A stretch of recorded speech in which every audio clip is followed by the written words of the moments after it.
നമ്മൾ ഇന്ത്യക്കാർ സ്ഥിരമായിട്ട് ചെയ്യുന്ന ചില ഇൻവെസ്റ്റ്മെൻറ്റുകളുണ്ട്. നമ്മൾ ബാങ്കിൽ ഇൻവെസ്റ്റ് ചെയ്യും, ചിട്ടി തുടങ്ങും, പോസ്റ്റ് ഓഫീസിൽ ഇൻവെസ്റ്റ് ചെയ്യും, കൂടുതൽ പണം ഉണ്ടെങ്കിൽ സ്വർണം വാങ്ങും, സ്ഥലം വാങ്ങും, ചിലപ്പോൾ ഷെയറുകൾ വാങ്ങിയിടും. പക്ഷേ ഇതിനേക്കാളെല്ലാം നല്ല ഒരു ഇൻവെസ്റ്റ്മെൻറ്റ് എന്ന് പറയുന്നത് മ്യൂച്വൽ ഫണ്ടിൽ SIP ആയിട്ട് ഇൻവെസ്റ്റ് ചെയ്യുന്നതാണ്. ഇത് വെറുതെ പറയുന്നതല്ല, ഇങ്ങനെ പറയാൻ ചില കാരണങ്ങളുണ്ട്. ആ കാരണങ്ങളാണ് ഈ വീഡിയോയിൽ ഞാൻ നിങ്ങളോട് ഷെയർ ചെയ്യുന്നത്. ഞാൻ Arun and welcome to another episode of പിശുക്ക്.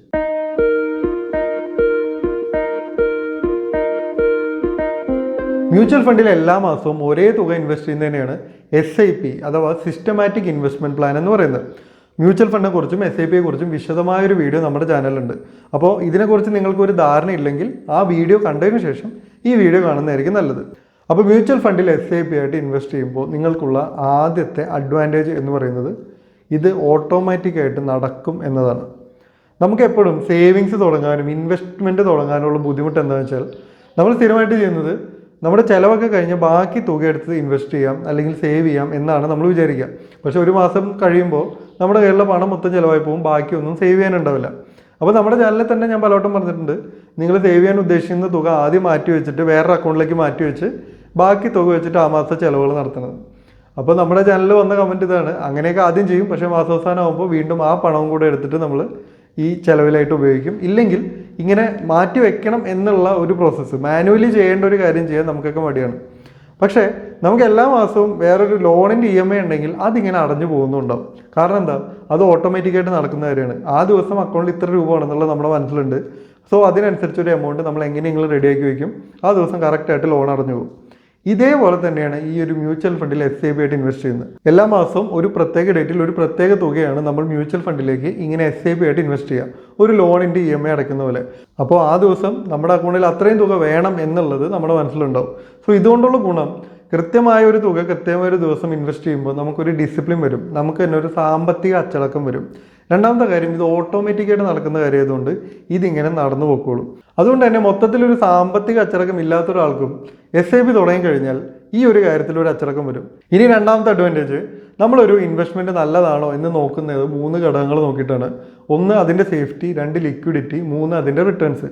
ഇതിൽ ലിക്വിഡിറ്റി എന്ന് പറഞ്ഞാൽ നമുക്ക് ആവശ്യമുള്ളപ്പോൾ ആ പണം പിൻവലിക്കാൻ പറ്റുമോ എന്നുള്ളതാണ്.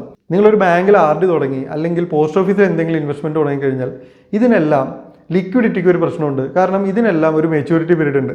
ആ സമയത്തെ നമുക്ക് ഈ മുഴുവൻ തുകയും പിൻവലിക്കാൻ പറ്റുള്ളൂ. ചില ഇൻവെസ്റ്റ്മെൻറ്റുകൾക്ക് പാർഷ്യൽ വിഡ്രോവൽ ഉണ്ട്, ചിലതിന് പ്രീ ക്ലോഷർ ഉണ്ട്, അതായത് കാലാവധിക്ക് മുമ്പ് നമുക്ക് ക്ലോസ് ചെയ്യാം.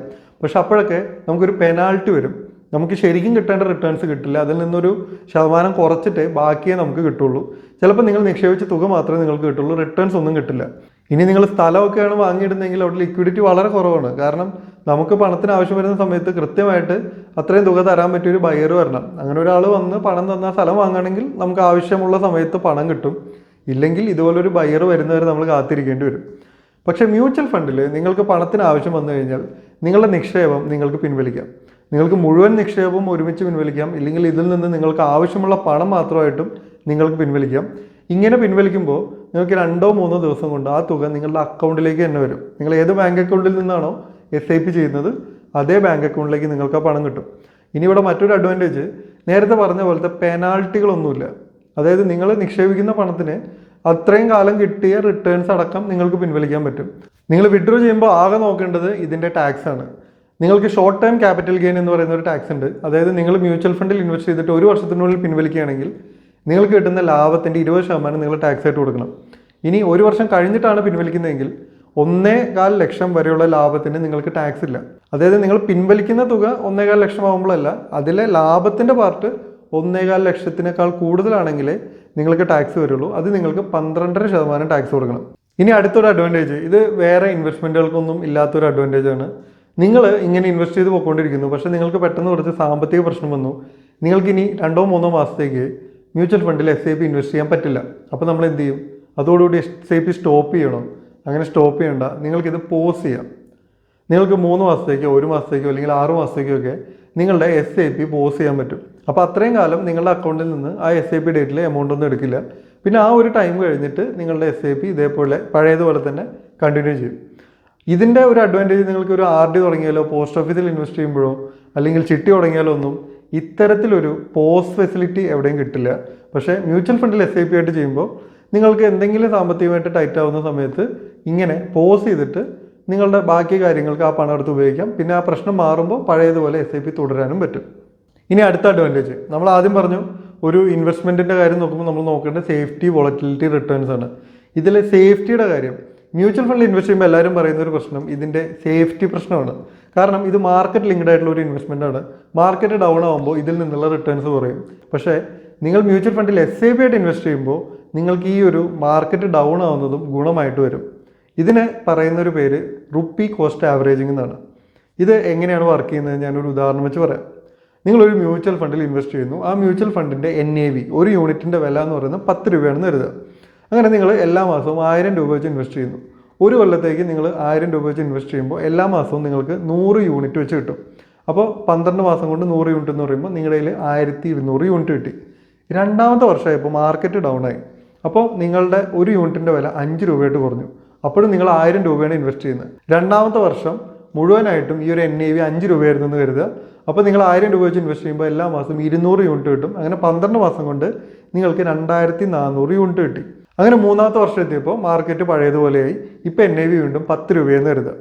ഈ സമയത്ത് നിങ്ങൾ ഈ പണം വിഡ്രോ ചെയ്യാൻ നോക്കുകയാണെങ്കിൽ നിങ്ങളുടെ ടോട്ടൽ ഇൻവെസ്റ്റ്മെൻറ്റ് എന്ന് പറയുന്നത് യൂണിറ്റുകളാണ് കണക്കാക്കുക. ആദ്യത്തെ വർഷം കിട്ടിയ 1200 യൂണിറ്റും രണ്ടാമത്തെ വർഷം കിട്ടിയ 2400 യൂണിറ്റും ചേർത്ത് നിങ്ങളുടെ കയ്യിൽ ഇപ്പോൾ 3600 യൂണിറ്റ് ഉണ്ട്. ഒരു യൂണിറ്റിൻ്റെ വില 10 രൂപയാണ്. ഇപ്പോൾ നിങ്ങളുടെ ടോട്ടൽ ഇൻവെസ്റ്റ്മെൻറ്റ് വാല്യൂ എത്രയാണ്? 36,000 രൂപ. നിങ്ങൾ ഇൻവെസ്റ്റ് ചെയ്ത തുകയോ, നിങ്ങൾ ആദ്യത്തെ വർഷം ഇൻവെസ്റ്റ് ചെയ്ത 12,000, രണ്ടാമത്തെ വർഷം 12,000, ആകെ 24,000 രൂപ. സോ നിങ്ങളുടെ ഇൻവെസ്റ്റ്മെൻറ്റിൻ്റെ മൂല്യം കൂടി. അതിന് കാരണം എന്താ? മാർക്കറ്റ് ഡൗൺ ആയപ്പോൾ നിങ്ങൾക്ക് കൂടുതൽ യൂണിറ്റ് വാങ്ങാൻ പറ്റിയതാണ്. ഇതിനെയാണ് റുപ്പി കോസ്റ്റ് ആവറേജിംഗ് എന്ന് പറയുന്നത്. ഇതേ സമയം നിങ്ങൾ കുറച്ച് സ്റ്റോക്കാണ് വാങ്ങിയിട്ടിരുന്നതെന്ന് കരുതുക. നിങ്ങൾ ആദ്യത്തെ വർഷം 10 രൂപ വിലയുള്ള കുറച്ച് സ്റ്റോക്ക് വാങ്ങി. രണ്ടാമത്തെ വർഷമായപ്പോൾ അത് 5 രൂപയായി. അപ്പോഴും നിങ്ങളത് വിറ്റില്ല, നിങ്ങളത് ഹോൾഡ് ചെയ്തു. എന്നിട്ട് മൂന്നാമത്തെ വർഷം നിങ്ങളത് വിൽക്കാൻ നോക്കുമ്പോൾ നിങ്ങൾക്ക് വാങ്ങിയ അതേ വില മൂന്നാമത്തെ വർഷം കിട്ടും. കാരണം യൂണിറ്റ് പ്രൈസ് 10 രൂപയാണ്. പക്ഷേ നിങ്ങൾക്ക് അവിടെ ലാഭമൊന്നുമില്ല. പക്ഷേ നിങ്ങൾ SIP ആയിട്ട് ഇൻവെസ്റ്റ് ചെയ്തുകൊണ്ട് നിങ്ങൾക്ക് ഇപ്പോൾ കൂടുതൽ എമൗണ്ട് റിട്ടേൺസ് ആയിട്ട് കിട്ടുന്നു.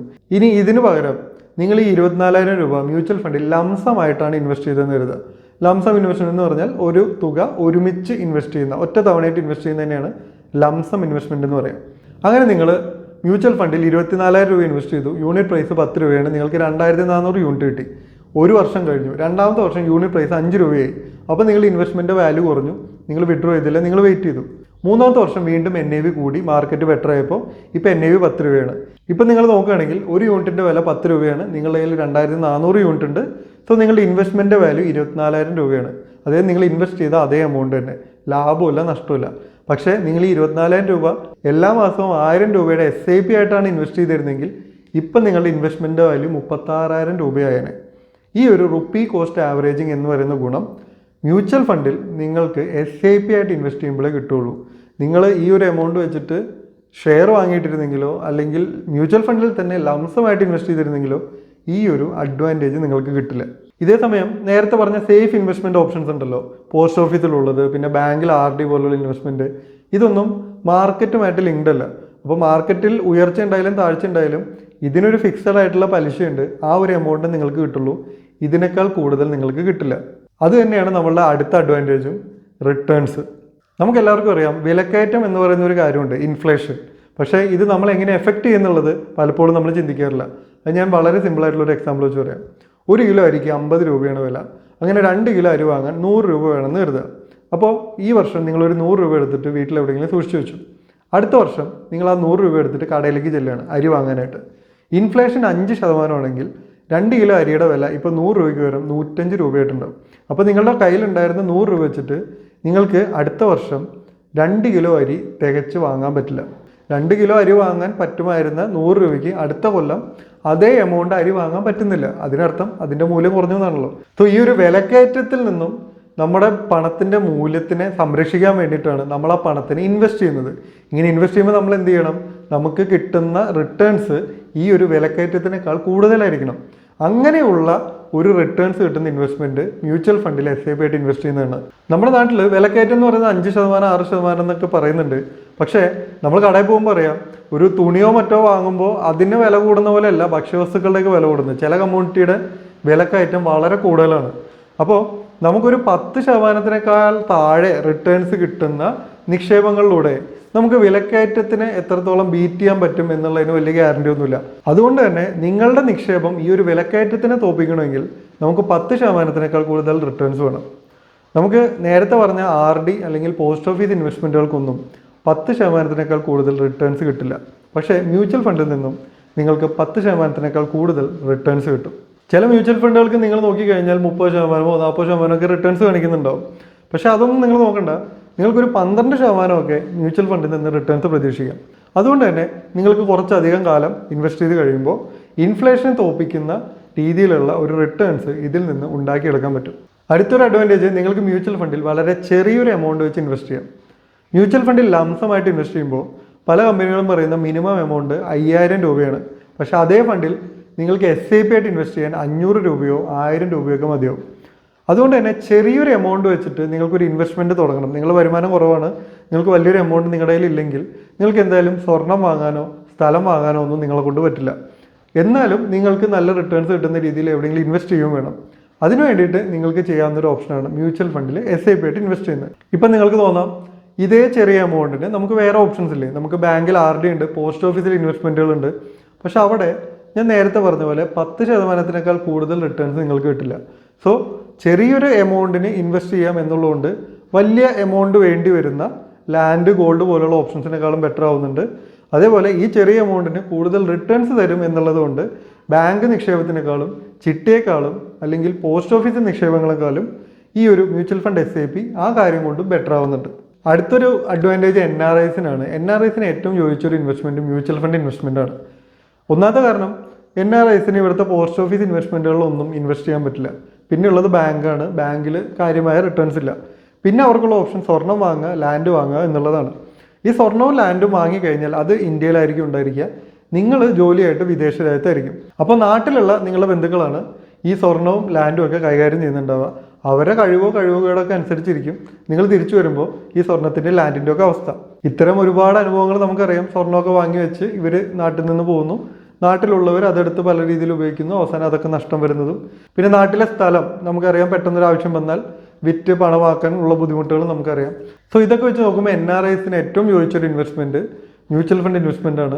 നിങ്ങൾ നാട്ടിലാണ് ഇൻവെസ്റ്റ് ചെയ്യുന്നത്, നാട്ടിലൊരു NRO അക്കൗണ്ട് ഉണ്ടെങ്കിൽ അതിൽ നിന്നും നിങ്ങൾക്ക് ഈ ഒരു മ്യൂച്വൽ ഫണ്ടിലേക്ക് ഇൻവെസ്റ്റ് ചെയ്യാനും പറ്റും. സോ ഇതെല്ലാമാണ് മ്യൂച്വൽ ഫണ്ടിൽ SIP ആയിട്ട് ഇൻവെസ്റ്റ് ചെയ്യുന്നതാണ് നിങ്ങൾക്ക് യോജിച്ച ഏറ്റവും നല്ല ഇൻവെസ്റ്റ്മെൻറ്റ് എന്ന് ഞാൻ തുടക്കത്തിൽ പറഞ്ഞതിൻ്റെ കാരണം. സോ ഇനി നിങ്ങൾ എന്ത് ചെയ്യണം, നിങ്ങൾ ഇൻവെസ്റ്റ് ചെയ്യാൻ ഉദ്ദേശിക്കുന്ന മുഴുവൻ തുക എടുത്തിട്ട് മ്യൂച്വൽ ഫണ്ടിൽ SIP ആയിട്ട് ഇൻവെസ്റ്റ് ചെയ്യണം. അങ്ങനെയല്ല, നേരത്തെ പറഞ്ഞ എല്ലാ ഇൻവെസ്റ്റ്മെൻറ്റ് ഓപ്ഷനുകളും ഇവിടെ ഉണ്ട്. നിങ്ങൾക്ക് ഇതിൽ ഏതിൽ വേണമെങ്കിലും ഇൻവെസ്റ്റ് ചെയ്യാം. പക്ഷേ നിങ്ങൾ ഇൻവെസ്റ്റ് ചെയ്യുന്നുണ്ടെങ്കിൽ അതിലൊരു നല്ലൊരു തുക മ്യൂച്വൽ ഫണ്ടിൽ SIP ആയിട്ട് തന്നെ ഇൻവെസ്റ്റ് ചെയ്യുക. മ്യൂച്വൽ ഫണ്ടിനെ കുറിച്ച് ഇനിയും കൂടുതൽ അറിയണമെങ്കിൽ മ്യൂച്വൽ ഫണ്ട് ഫോർ ബിഗിനേഴ്സ് എന്ന് പറഞ്ഞ് നമ്മുടെ ഒരു ഓൺലൈൻ കോഴ്സ് ഉണ്ട്. ആ കോഴ്സിൽ ചേരാനുള്ള ലിങ്ക് ഞാൻ ഡിസ്ക്രിപ്ഷനിൽ കൊടുക്കാം. ആ കോഴ്സിൽ ജോയിൻ ചെയ്ത് കഴിഞ്ഞാൽ എല്ലാ തരം മ്യൂച്വൽ ഫണ്ടുകളെ കുറിച്ചും നിങ്ങൾക്ക് കൃത്യമായിട്ട് മനസ്സിലാക്കി നിങ്ങൾക്ക് യോജിച്ച നല്ലൊരു മ്യൂച്വൽ ഫണ്ട് സ്വയം തിരഞ്ഞെടുക്കാൻ ആവശ്യമായ എല്ലാ കാര്യങ്ങളും നിങ്ങൾക്ക് അതിൽ നിന്ന് മനസ്സിലാക്കിയെടുക്കാൻ പറ്റും. അടുത്ത എപ്പിസോഡിൽ മറ്റൊരു ടോപ്പിക്കുമായി കാണാം. Thank you for watching.